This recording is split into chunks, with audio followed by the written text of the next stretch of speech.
Once you have received the file, click on the file name.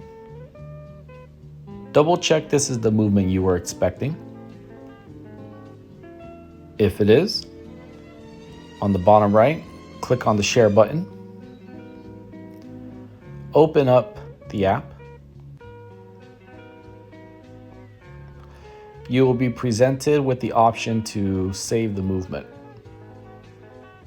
If the movement was given to you before and it had no image, this image will replace it.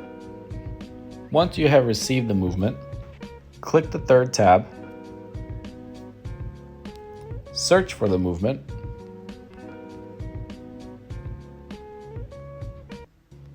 and acknowledge that it's there.